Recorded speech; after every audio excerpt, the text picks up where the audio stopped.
How Alita Battle Angels Tech helps Weta Digital with Avatar. 2 years ago, director James Cameron had a choice of making or his original IP, Avatar, and part of the decision came down to the technology and processes required to realize each on the big screen. Avatar of course came first, taking years of development and innovation, and it helped pave the way for Alita to finally be made afterward. Here we are a decade after Avatar released, changing the industry forever thanks to the talent and innovation of Weta Digital, and Alita is making her long overdue debut. The development of Avatar and years of further advancement and new tech created afterward allowed this adaptation to come to fruition. And the work that went into it is helping now inform and realize the Avatar sequels, for which Weta is working on next. Screen Rant had the opportunity to visit Weta Digital last year and experience firsthand how movie magic really happens. And we spoke to some of the team leaders and Avatar producer John Landor about the future tech, special effects and motion capture element of these productions.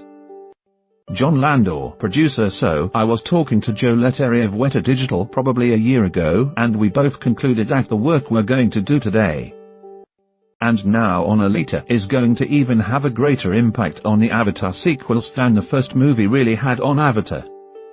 Because we have learned so much, no longer could Weta hide behind an ape skin and fur to bring a facial performance to life. She's out there, human skin, she's all there for everybody to see, and it's a new standard that they had to ascribe to. Eric Sinden, Visual Effects Supervisor, Weta Digital. We do new technology for every film. So, even if we started a new film tomorrow, we would end up starting new technology. It's been 3 years on this film. So, technology we were using at the start of this film is probably outdated now, and we'd be moving on to a new technology in another year.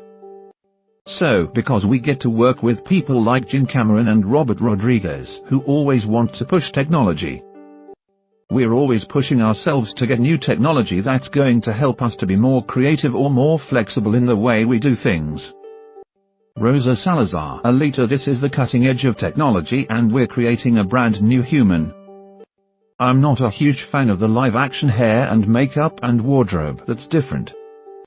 I almost feel like I've graduated that part and now I'm onto this. Obviously, I love acting. I love my job. You know what I mean. Laughs. Like I'm on to doing the process plus another process because I don't know. I got really obsessed with this and the ability to create a character without the nuisance, almost, of making sure my angle is right. I can be really in my head and superficial if it's my coverage and go like, oh now the camera is here so I have to do this and then I'll look here. And then the lighting, and oh we have to get the lighting. With this there is none of that. You're free. You're completely free to exist, so it affords you that right, that ability to play because you're free. You're not thinking of the superficial details of how does my face look, how do my clothes look, how does my hair look. IMAX exclusive Alita Battle Angel art poster. Joe Letteri, Senior Visual Effects Supervisor, Weta Digital. Every project we take what we learn from it and bank it for the next one. And then you wait to see what the script is and what is it that we're being asked to do, and you look at what you've got and what you're missing. And you just take it from there, because you're constantly building your toolkit. Usually it is easier the second time around. Having gotten to work on a few sequels, I can attest to that. Because most of the time, the first time around, you are just trying to figure out what and who the character is.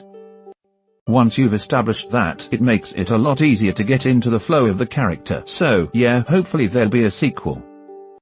John Landor, producer. Well, look, I think one of the things that Jim has been great about in his career is that every project that he does with visual effects informs the next.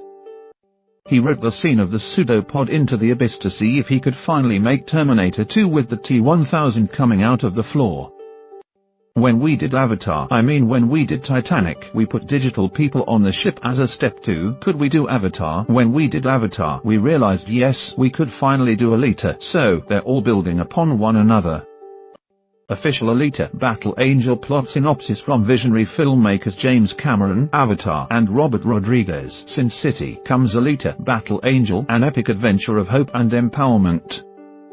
When Alita, Rosa Salazar, awakens with no memory of who she is in a future world she does not recognize, she is taken in by Ido, Christoph Waltz. a compassionate doctor who realizes that somewhere in this abandoned cyborg shell is the heart and soul of a young woman with an extraordinary past. As Alita learns to navigate her new life and the treacherous streets of Iron City, Ido tries to shield her from her mysterious history while her street-smart new friend Hugo Kerwin Johnson offers instead to help trigger her memories. But it is only when the deadly and corrupt forces that run the city come after Alita that she discovers a clue to her past. She has unique fighting abilities that those in power will stop at nothing to control. If she can stay out of their grasp, she could be the key to saving her friends, her family and the world she's grown to love.